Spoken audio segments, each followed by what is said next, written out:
ingat po tayong lahat sa Mayo 12. Okay po ba? Pag-isipang mabuti bago magtiwala sa mga taong magsisilbi sa atin ng 3 taon. Nanay, panahon na ngayon, ilang araw na lang. Naku, marami nang kumakausap sa inyo. Tama po ba? Ay sadya'y nabibingi na rin kayo sa daming nagsasalita sa inyo. Tama po ba? Ay kasali na rin yata ako doon. Pero nanay, tatay, marami na naglatag ng programa sa inyo, marami pong nangako sa inyo, marami na pong nanligaw sa inyo, marami nang nagbigay ng kwarta, ay sadya'y tanggapin ng kwarta, iboto kursunada. Tama ba? Marami na rin pong nagsalita ng maganda, marami na rin pong nanira. Ay sadya'y kami rin po'y biktima ng paninira. Pero hindi ko na ho pinapansin yun, nanay. Bali, wala ho ang paninira. Lalo na sa eleksyon. Alam nyo bakit? Ang totoong serbisyo hindi nanggagaling sa bibig. Ang serbisyo nanggagaling sa puso at sa gawa. Iyan ho ang aming pong paninindigan. Ay sadya naman, totoo naman. At ito na lamang po. Sa totoo lang, bayan ng Lubo. Nanay, kilala niyo ko. Ako naman ho'y graduate na naging nanay nyo mula 2007 hanggang 2016. Pinagkatiwalaan nyo po akong maging nanay ng lalawigan ng Batangas. Tama o hindi? Ako'y madalas dito dahil yung one product, one town, one product, dito namin ginagawa sa Lubo, yung atis, yung ating sampalok. Tama ba? Gumawa pa tayo ng, tinry namin yung sampalok wine. Dito yun, sa bayan po ng Lubo. Kaya mahal ko po ang Lubo. Anyway, nanay, tatay, ako po naman ay dapat magpapahinga na. Pero sa totoo lang po, ako'y nahilingan po ng mga mayors at ng congressmen na sana sabi po sa akin, Gov, pwede ba? Sige na naman, tumakbo ka lang uli. Kahit subukan mo lang uli, kahit 3 taon, gusto lang daw po nilang maranasan uli yung aking programang Hearts Program. Napanood niyo ba yung Hearts Program kanina? Nanay, tatay, ang ibig sabihin po, pag tayo'y pinalad sa tiwala po ninyong lahat, bayan ng Lubo, ang pera at pondo po ng ating pong Kapitolyo ay pupunta sa Hearts Program. Mabuting alam nyo kung saan pupunta ang pondo. Mabilisan lang, ano ba ang Hearts Program? H-E-A-R-T-S. H stands for health. Nanay, pinakamalaking budget ilalagay ko po sa health programs. 12 district hospital, sisiguraduhin ko pong unang-una, bubuhayin ko po muli ang ating pong mga district hospitals. Importante po yung pangkalusugan ng bawat Batanggenyo. Baliwala ang lahat pag hindi malusog ang Batanggenyo. Tama o hindi? Ang inanay, isang malaking bulto rin po ng budget pupunta sa education. Nanay, tatay, teknolohiya na ang labanan. Tama po ba? Lahat ba tayo rito ay nakakaintindi ng social media? 5 taong gulang may hawak ng cellphone. Tama po ba? Ang mga paaralan naka-laptop na. Tama po ba? Lahat ba tayo din ay naiintindihan natin kung ano AI? Pwedeng mukha mo lalagyan ng boses, akala mo sa akin nang gagaling, pero ang totoo hindi. Ganyan na po ang teknolohiya ngayon. Nanay, tatay, bakit ko binanggit yan? Teknolohiya na po ang labanan. Kailangan ilaban natin ang ating mga anak para po haharapin ang kanilang susunod na kinabukasan sa pamamagitan ng edukasyon. At sisiguraduhin ko, hindi natin pababayaan ang edukasyon ng inyo pong mga anak. Scholarship, sadya naman, sisiguraduhin ko, doble, triple pa, para masiguro lang ang kinabukasan ng inyo pong mga anak. Maliwanag po, ang A po ay agrikultura. Batangas is still 60% agricultural. Kasama na rin po ang bayan ng Lubo. Tama po ba?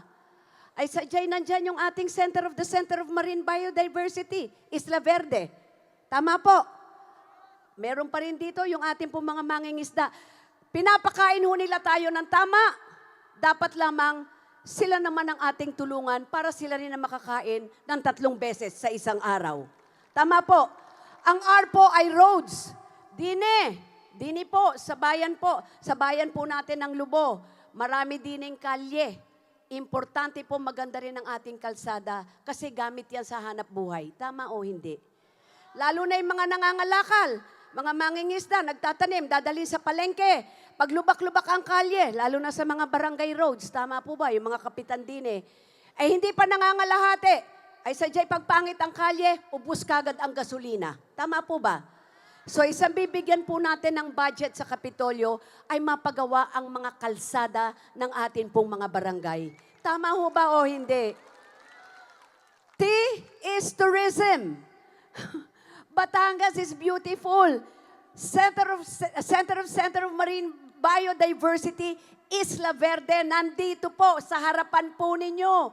Yan ay dinadayo mahigit 2,000 species all over the world nandiyan dyan. Yung iba'y hindi pa kilala kung anong pangalan. Scientists na iba-iba galing sa ibang bansa, nagpupunta dyan para pag-aralan. Nandito si Padre Pio, nandito sa Mabining Diving Site. Dapat lamang po, bigyan natin po ng prioridad ang turismo. Mas maraming turismo ang dumating sa lalawigan, mas malaking pag-asa sa hanap buhay ng mga Batanggenyo. Tama? Tama ho ba? Ay sadya. Ang S is security. Lahat ng binanggit ko'y baliwala pag wala tayong peace and order. Tama po. Isang bibigyan ho natin ng budget ang kapulisan. Siguraduhin po natin mabalik yung ginawa ko ng araw na libre monthly yung kanila pong gasoline allowance. Kung kulang sa gamit, bigyan ng budget sa gamit. Kung kailangan ng patrol car, magbibigay tayo ng budget pang patrol car para makaigot sa iba't ibang bayan. Siguraduhin katulong ang mga tanod, siguraduhin ang katahimikan ng atin pong lalawigan at bawat bayan. Tama o hindi? Mas tahimik ang bayan, mas maraming investors ang papasok. More investors coming in, more job opportunities for Batanggenyos. Tama o hindi? Okay. S also is for social services. Mga senior citizen, alam ko tumatanggap din po kayo ng financial assistance. Tama? Barangay health workers, BNS, daycare sa ating mga tanod, barangay functionaries. Tumatanggap po kayo ng mga allowances o honorarium. Ay sadya'y, nanay, sa totoo lang, misa'y kulang pa. Ay gamot lang nyo, maintenance ay kulang pa sa mahal ng gamot. Tama po ba? Nung araw, sabi ko, hindi ako makapangako sa inyo kasi hindi ko alam ang tayo ng pondo ng Kapitolyo. Ngayon ay alam ko na. Marami ho tayong dapat bayaran. Meron tayong mga dapat ayusin pagdating po sa budget. Meron ho tayong dapat bigyan ng prioridad.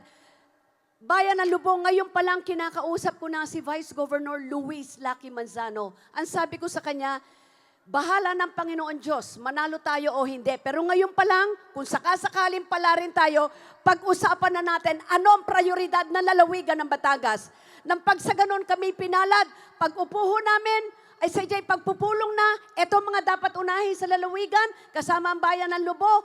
Pagkatapos mapagpulungan, ipapasa sa sangguniang panglalawigan, pagpasa ng sangguniang panglalawigan sa pamamagitan ni Vice Governor Luis Lacky Manzano, pasado na, punta sa lamesa ko, pirma ako sa lamesa, go, balik na ang serbisyo sa atin pong mga Batanggenyo. Tama o hindi?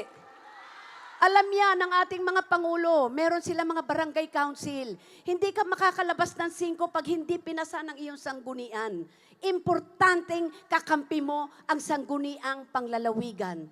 Kaya tulungan po ninyo ko. Maliwanag po. Okay, nanay, ako hindi po nangangako ng langit at lupa ha. Ay sadya'y hindi ko po magagawa. Pero isa ho ang kaya kong ipangako sa inyo ngayong gabi dito po sa bayan ng Lubo.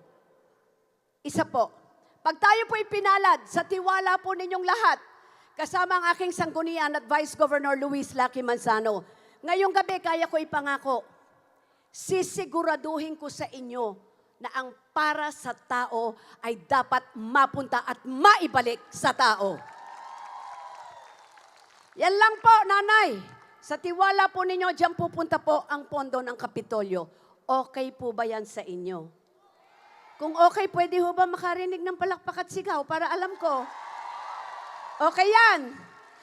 Last na, 3 kahilingan na lang. 3 na lang po. Kaya pa. Kahilingan at pakiusap.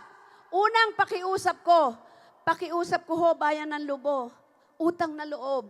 Pwede ho ba, wag nyo na ho kaming paghiwa-hiwalayin? Ito ho, andito po. Andiyan si Mayor Imong. Mayor, si Vice Mayor Lito. ang ginagalang natin mga konsehal.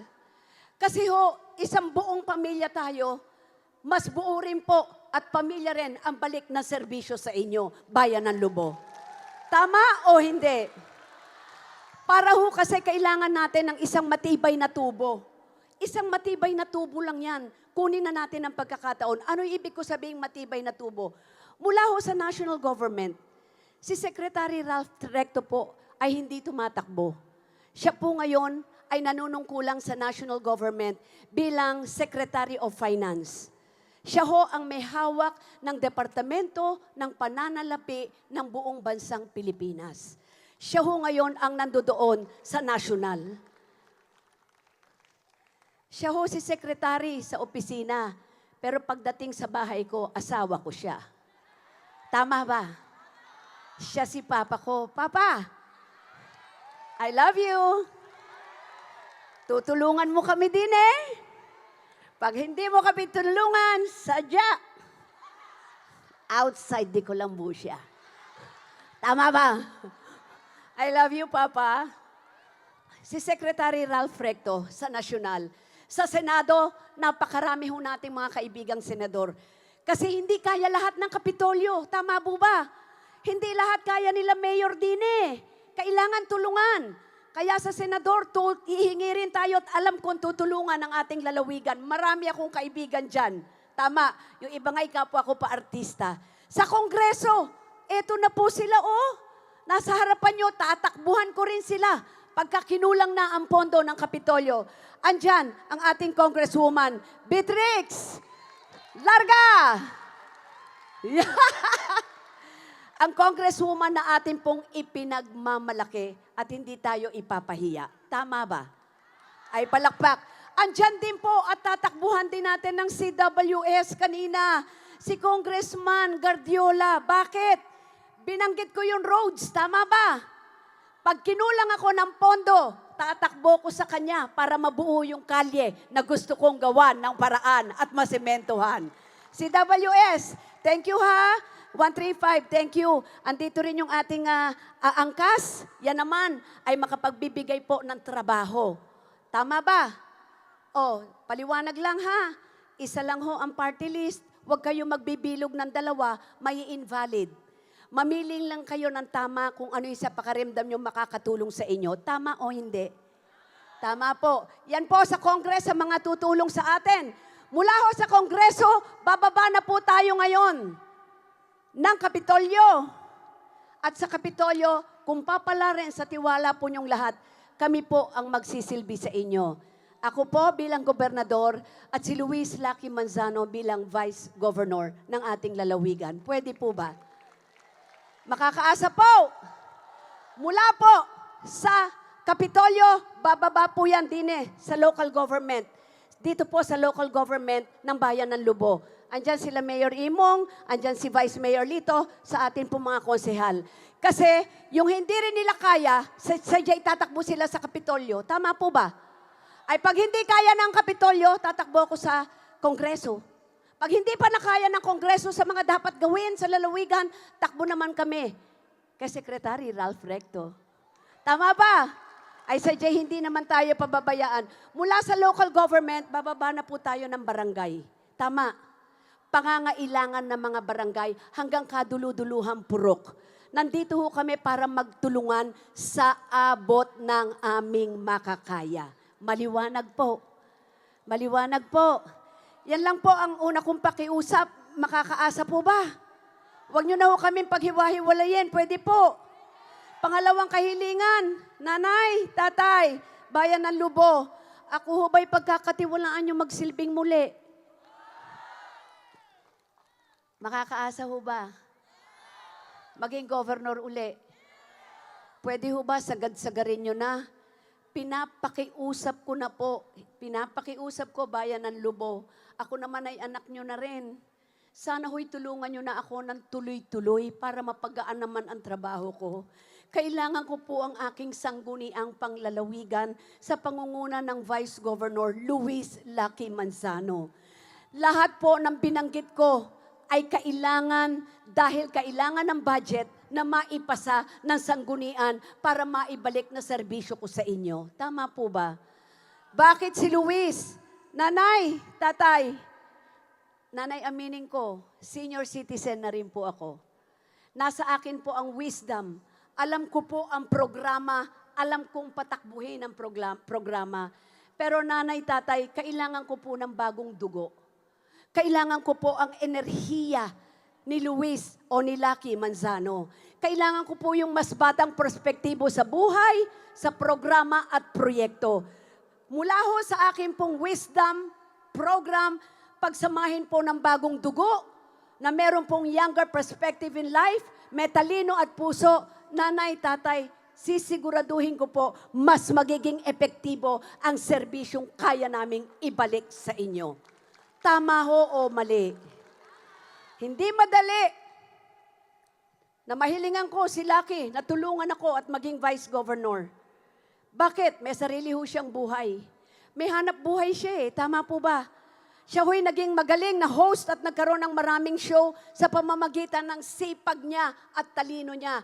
Ginapang niya at tinrabaho niya mag-isa yon. Kaya ngayon siya ang kailangan ko. Kinausap ko siya at si Ryan, sobra na ang biyaya ng ating Panginoon, malalaki na kayo, panahon na para ibalik ang biyayang yan sa mga nangangailangan nating mga mamamayan. Kaya nandito po siya ngayon at handa na hong magsilbi sa inyo. Bayan ng Lubo, pwede ho ba, wag naman natin ipagkait yun sa kanya. Handa na po niya kayong pagsilbihan. Makakaasa ho ba? Makakaasa ho ba? Nay, tay, sa dulo, makakaasa ho ba? Salamat po. Nay, sa dulo, makakaasa ho. Ay, di na sa harapan, makakaasa po. Please, salamat po. At subukan nyo, 3 taon lang. 3 taon lang. At pagkatapos nito, kayo na po ang humusga sa amin. Okay ba?